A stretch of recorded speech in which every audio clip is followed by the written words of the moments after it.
14 और 15 जनवरी को एक लेडी विक्टिम को कुछ साइबर क्रिमिनल्स ने व्हाट्सएप पे कॉल करके, उनका नाम किसी ईडी के केस में आया है और उनको कोई documents, fabricated documents, income tax और ईडी, सीबीआई, सुप्रीम कोर्ट के भेज के उनको घबराया। उनको बोला कि आपकी भी इसमें इंक्वायरी होगी, आपकी सारी प्रॉपर्टी सीज की जाएगी, और उनको बोला कि आपको डिजिटली अरेस्ट किया गया है।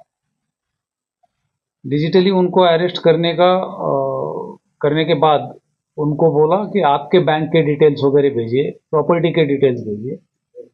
तो फियरिंग कि she is put under digital arrest, उनको लगा कि हमको डिजिटली सच्ची में अरेस्ट किया है। उन्होंने सारे अपने डॉक्यूमेंट्स वगैरह उनको भेजे और फिर जो उन्होंने मांगी वो रकम वो ट्रांसफर करती गई अपने बैंक अकाउंट से। ऐसा लगभग 1,81,00,000 रुपया उन्होंने ट्रांसफर करने के बाद फिर वो पुलिस के पास आई। हमारे पास आने के तुरंत बाद 1 महीने के बाद वो आई। आने के बाद साइबर पुलिस स्टेशन में केस रजिस्टर किया। विक्टिम एक लेडी थी, इतनी बड़ी रकम साइबर क्रिमिनल्स ने लूटी थी, इसलिए हमारे CP Shri Milind Bharambe, additional CP Shri Deepak Sakore, DCP crime Shri Amit Kade, इन्होंने सेंट्रल यूनिट के हमारे सीनियर पीआई सुनील शिंदे और उनके स्टाफ, ऑफिसर्स और स्टाफ को इसमें डिटेक्शन के लिए बोला। ये सेंट्रल यूनिट की टीम ने लगभग पिछले 2 महीने टेक्निकल एनालिसिस करके ये आरोपी पहले निष्पन्न किए और फिर उनमें से 3 आरोपी अरेस्ट करने में सफलता मिली है।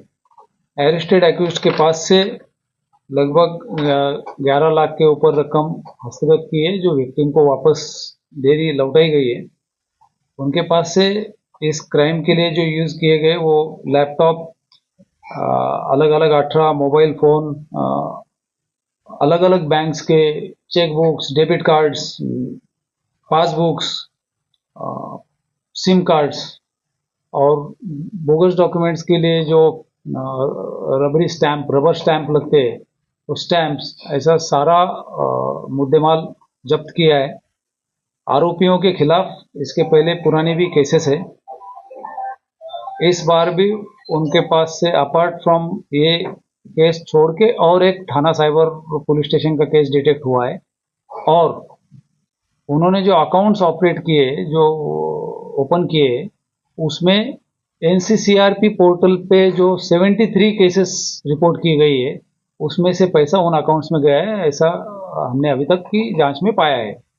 इनके अकाउंट्स अलग अलग स्टेट्स में है, जिसमें मिजोरम, झारखंड, जम्मू कश्मीर, वेस्ट बंगाल इत्यादि शामिल है।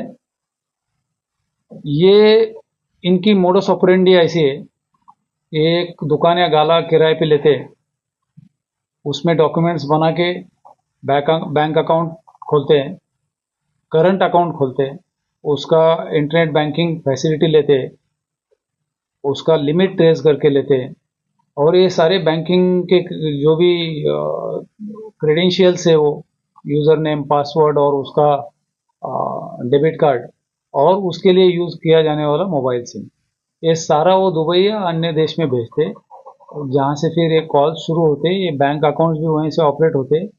हालांकि बैंक्स इंडिया में है, लेकिन अकाउंट्स जो ऑपरेट होते वो बाहर से किए जाते और ये पैसे इमीडिएटली अलग अलग बैंक्स में ट्रांसफर किए जाते हैं, जो इनके अकाउंट्स होते हैं। एनसीसीआरपी पोर्टल में जब केस रजिस्टर होती है तो 4th लेयर तक ऑटोमेटिकली लीन हो जाती है अमाउंट, लेकिन इस केस में हमने पाया है कि ये 17 लेयर्स तक उन्होंने अकाउंट्स यूज किए हैं। ये सारे क्रिमिनल्स के खिलाफ पुराने केसेस होने की वजह से और बीएनएस में नया प्रावधान जो अपना मौका का था, ऑर्गेनाइज्ड क्राइम का, संगठित गुनहगारी का, वो अभी शामिल किया गया है।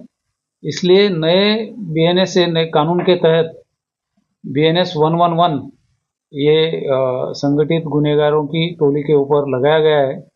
इसमें अभी कुछ इन्वेस्टिगेशन बाकी है, इसलिए फर्दर डिटेल्स हम डिस्क्लोज नहीं करना चाहते।